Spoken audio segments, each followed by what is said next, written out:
দেখুন কতটা কালারফুল আমাদের এই প্রিয় রথটি। ওই হচ্ছে রথের চাকা, আর ঘোড়াকে হয়তো কিছুক্ষণ পর তুলে দেওয়া হবে। এই দেখতে পাচ্ছেন, এই হচ্ছে মহাপ্রভু। আজকের দিনে বন্ধুরা, আজকের দিনে এই মহান বিপ্লবী জন্ম হয়েছিল এই গ্রামেতে। ভাবা যায় প্রায় 285 বছরের রথ, সেই উপলক্ষে আমাদের সরকারিভাবে 5 লক্ষ টাকা অনুদানে মঞ্জুর হয়েছে। তো একের পর এক দোকান কিন্তু খুলে গেছে। কে দেখতে পাচ্ছেন গাছপালা কিনে এই মুহূর্তে বাড়ির পথে রওনা দিচ্ছে, আর এখানেও বিক্রি কিনেটা চলছে। সুন্দরভাবে সাজানো এবং রাধাবল্লভজিউ রথ, যেটা এই প্রাচীন রথ আর জয় জগন্নাথ প্রত্যেককে আগামীকাল যে রথ উৎসব তার অনেক অনেক শুভেচ্ছা, ভালোবাসা, অভিনন্দন জানাই। এই মেলাটা কদিন চলবে? এই যে এত আমরা দেখতে পাচ্ছি দোকানগুলো এসেছে, এই মেলা কদিন চলবে? ধরো 9 দিনই চলবে। আচ্ছা, 9 দিনই চলবে। রথ টানা এবং তার সঙ্গে মেলা দেখার জন্য বিখ্যাত আমাদের এই খাঞ্জাপুরের রথের মেলা। আর বন্ধুরা, কে কোথা থেকে আসছেন একটু কমেন্টে জানিয়ে যাবেন। ঘাটাল থেকে রানীচক যাওয়ার এই সড়ক, আর তার পাশেই এই হচ্ছে বন্ধুরা, এই হচ্ছে আমাদের ঘাটাল মহকুমার অত্যন্ত গর্বের ঐতিহ্যের খাঞ্জাপুরের রথ। বন্ধুরা, দাসপুরের খাঞ্জাপুরে আছি, আর যেহেতু রথ নিয়ে ভিডিওটা হচ্ছে, কিন্তু আমাদের অতীত গৌরব শুধুমাত্র রথকে নিয়ে নয়, আজকে এমন একটি মানুষের কথা বলবো যার জন্ম বন্ধুরা এই খাঞ্জাপুরে। মানে আমার বলতেও আমার গায়ে শিহরণ হচ্ছে। বীর বিপ্লবী প্রভাংশু শেখর পালের কথা বলছি। আজকের দিনে বন্ধুরা, আজকের দিনে এই মহান বিপ্লবী জন্ম হয়েছিল এই গ্রামেতে। ভাবা যায়, ভাবুন। এবং সবথেকে খারাপ লাগে, আমরা ঘাটাল দাসপুরের ছেলে, আমরা তো প্রায় ভুলতে বসেছি আমাদের এই বিশিষ্ট বিপ্লবীটিকে।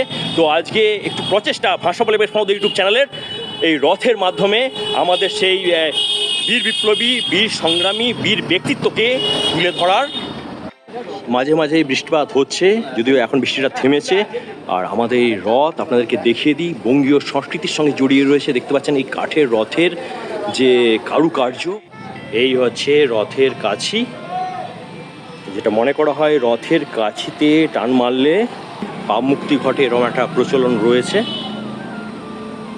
খাঞ্জাপুরের রথ এই পথেই টানা হয়। আর দুপাশে বন্ধুরা আপনারা জানেন যে প্রচুর কিন্তু স্টল বসে, এই নার্সারিগুলো বসে গেছে। এটাই সেই দাদু আসে তো নন্দকুমার থেকে প্রতি বছর, এবারে আসেনি? বয়স হয়ে গেছে, আসছে না, তাহলে আর দেখা পাওয়া যাবে না। দেখুন ভ্যারাইটিস ধরনের গাছ কিন্তু এখান থেকে সবাই কিনে নিয়ে যায়। খাঞ্জাপুর স্কুলের সামনেটাতে এলে মনে হচ্ছে, দেখতে পাচ্ছেন একেবারে যে মেলার রূপ ধারণ করেছে। একের পর এক স্টলগুলো এখানে কিন্তু বসে গেছে। ওইদিকে আইসক্রিম স্টল রয়েছে, আর এখানে ঝিলাপিটা বানানো চলছে। আমি এই পাশটা ঘুরিয়ে দিচ্ছি, এ পাশে ভেলপুরি স্টল, এখানে কিন্তু কেনা বেচা শুরু হয়ে গেছে। লাইটিংয়ের কাজটা চলছে। আর এই দুপাশেতে যে স্টলগুলো, মেনলি এখানেতে মাছ ধরার নানান সরঞ্জাম পাওয়া যায়, বিশেষ করে জাল, ঘুনি টুনি থেকে আরম্ভ করে, এবং কাঠের নানান ধরনের আসবাবপত্রও পাওয়া যায়। তো কালকে এই পুরো রোডটা, এই পুরো রাস্তা দুপাশ ভরে উঠবে। এই রথের মেলায় এলে অনেকেই এই জায়গাটা মিস করেন না। এটা হচ্ছে সেই হরেক মালের দোকানগুলো। যদিও আজকে কাদা রয়েছে, বৃষ্টিপাতটা হয়েছে, তো একের পর এক দোকান কিন্তু খুলে গেছে। তাহলে আজ থেকেই খোলা হচ্ছে নাকি? কাল থেকে। এপাশেও দেখিয়ে দিই, খাঞ্জাপুরে এসে রথমেলা কমিটির অনেকের সঙ্গেই পরিচয় হয়ে যাচ্ছে। সব ভালো আছেন আপনারা? মেসমশাই ভালো আছে? হ্যাঁ ভালো আছে। আচ্ছা, আমরা তো যেটা শুনতে পেয়েছি সরকার থেকে 5 লক্ষ টাকা অনুদান দেওয়া হয়েছে, তো কেমন লাগছে? খুব ভালো লাগছে, এবং আরও যাতে ভালোভাবে হয় আর কি, সেই জন্য আমরা উদ্যোগী নিয়েছি। আর এবারে কিভাবে এগোচ্ছেন আপনারা, কিভাবে প্রস্তুতি এটা নিচ্ছেন? প্রায় 285 বছরের রথ, সেই উপলক্ষে আমাদের সরকারিভাবে 5 লক্ষ টাকা অনুদানে মঞ্জুর হয়েছে। সমস্ত রকম ডিএম অফিস থেকে, এসপি অফিস থেকে যেইভাবে সংযোগ করার জন্য বলেছে আর কি, যেইভাবে অনুষ্ঠানটাকে পরিচালনা করার জন্য বলেছে, আমরা সেইভাবেই এগাচ্ছি যতটা সম্ভব।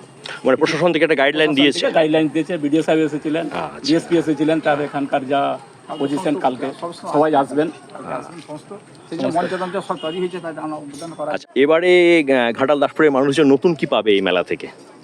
মানে আপনারা কি করতে চলেছেন?